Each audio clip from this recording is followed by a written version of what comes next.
Neste vídeo nós vamos ver uma pequena introdução aos objetos de aprendizagem. Hoje em dia muitas vezes são usados outros termos como recursos de aprendizagem, recursos pedagógicos. Bom, vamos usar o termo clássico, objetos de aprendizagem. O que é um objeto de aprendizagem? Um objeto de aprendizagem ele tem uma definição tradicional de um autor chamado Wiley, de 2000.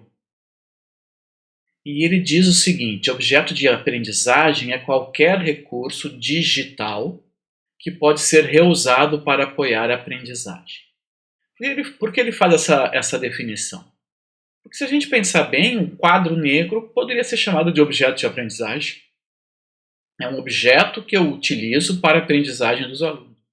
Um lápis é um objeto que eu utilizo para a aprendizagem do aluno.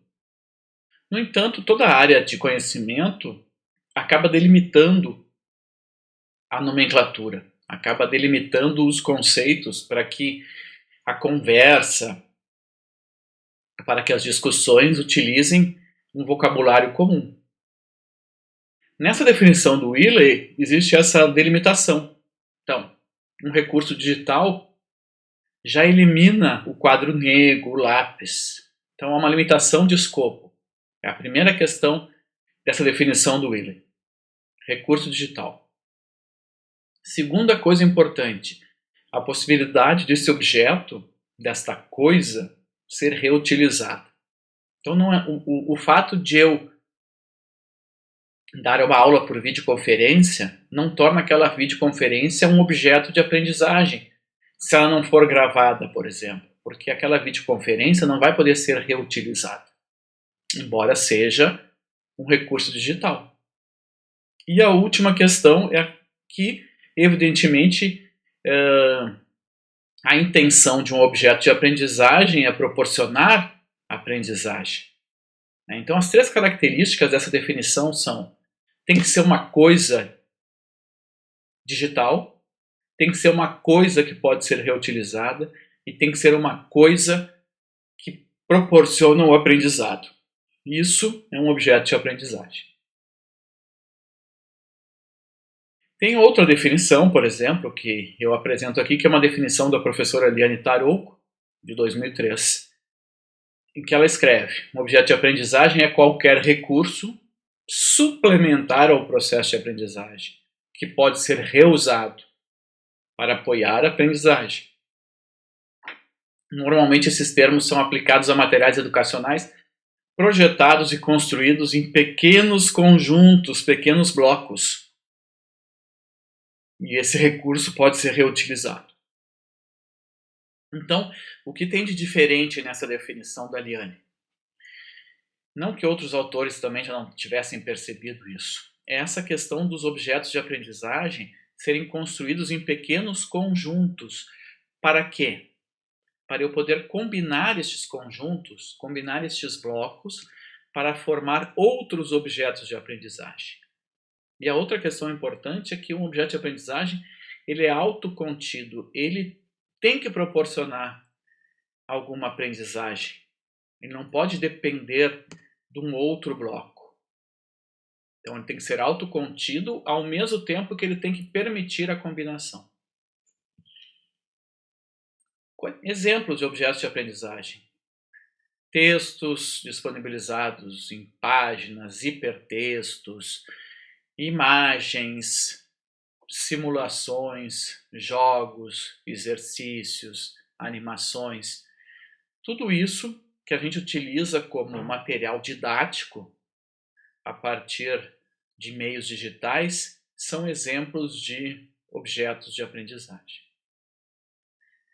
Temos que saber desenvolvê-los, né? Para desenvolver um objeto de aprendizagem, há dois elementos importantes: os objetivos do objeto de aprendizagem, afinal, o que eu quero ensinar com aquele objeto de aprendizagem, o que o aluno vai aprender, e que metodologia eu vou estar usando para ensinar. Objetos de aprendizagem, então, serão construídos sempre tendo em vista objetivos e metodologia. Quais são as características básicas, além daquelas citadas de recurso digital, reusabilidade, e a terceira era aprendizagem. As características básicas são a reusabilidade, sobre a qual a gente já falou, eu tenho que poder utilizar novamente o objeto. Segunda característica básica de um objeto de aprendizagem é a granulosidade, o tamanho dele. Qual é o tamanho desse bloco? Temos a questão da acessibilidade,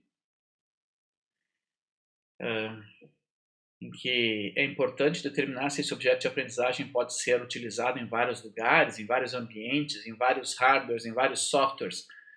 A questão da durabilidade, né, até que ponto que esse objeto pode ser reutilizado inúmeras vezes. Da interoperabilidade, da portabilidade, da facilidade de busca, tudo isso são questões importantes para a definição de um objeto de aprendizagem. Então aqui mostra a granulosidade. O que é um objeto com alta granulosidade? É aquele pequeno que eu posso, é um grão pequeno, um objeto pequeno. Então eu posso juntar vários grãos, vários blocos, vários objetos para formar uma coisa maior. Um recurso básico é um objeto de alta granulosidade. Um curso inteiro é um objeto de aprendizagem de baixa granulosidade. Ele já contém muitas informações e ele é grande. Dificilmente eu vou poder juntar com outras coisas esse curso inteiro. Eu tenho um curso inteiro de história, por exemplo. Eu quero usar só um pedacinho para dar uma aula sobre os gregos. Como ele é uma coisa muito grande, um bloco muito grande, um grão muito grande, como ele tem uma baixa granulosidade, eu não posso juntar com outros vários grãos. Como projetar um objeto de aprendizagem? Esse autor que está aí na tela, o Gagné, e os seus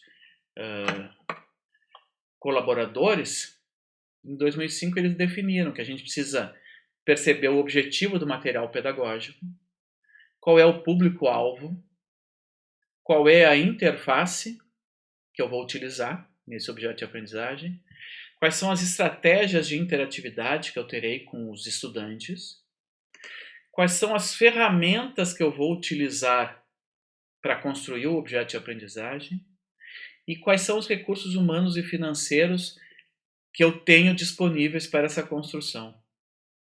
Custa dinheiro construir objetos de aprendizagem de qualidade.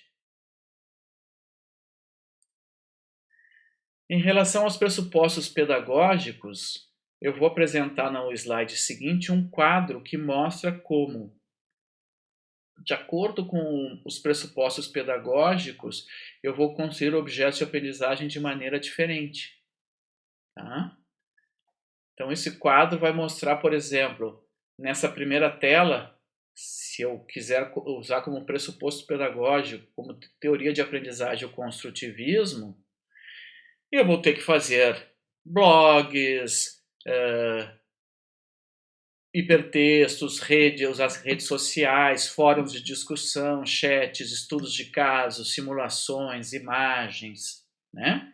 Isso vai ser importante para eu realçar essa questão do construtivismo de que o conhecimento ele é construído por etapas, aos poucos, a partir dos conhecimentos prévios, enfim. Se eu levar em consideração o cognitismo, eu vou acabar utilizando algumas coisas diferentes. Eu posso utilizar leituras, apresentações, quadro branco. Eu vou combinar as minhas atividades de maneiras diferentes. É parecido com o construtivismo? É. Tá? Para a gente ter uma ideia mais clara, se eu fosse utilizar como teoria de aprendizagem base do meu objeto de aprendizagem o comportamentalismo, evidentemente que eu vou ter um monte de testes, exercícios, diagramas, questionários, não é? Então, a maneira como eu penso educação, a maneira como eu acho que os alunos aprendem, determina a forma como eu construirei meus objetos de aprendizagem. Certo? Um objeto de aprendizagem não é algo pedagogicamente neutro. Um objeto de aprendizagem tem ali embutido a visão pedagógica de quem o construiu, do professor que o projetou, dos programadores que o desenvolveram, enfim. Então, sempre há uma intencionalidade no objeto de aprendizagem. Como ele vai ser utilizado? Quem desenvolveu esse objeto, ele pensou uma maneira de ser utilizado. E isso está diretamente ligado à maneira como o cara que desenvolveu o objeto de aprendizagem acredita que o aluno aprende. Então, resumindo esse nosso pequeno vídeo de introdução, é preciso, sempre que a gente fizer um objeto de aprendizagem, manter a reusabilidade, é preciso planejar os aspectos pedagógicos, é preciso planejar a interface de acordo com critérios científicos e é preciso escolher as tecnologias e ferramentas adequadas. Espero que esse vídeo tenha sido útil para conhecermos um pouquinho do básico de objetos de aprendizagem.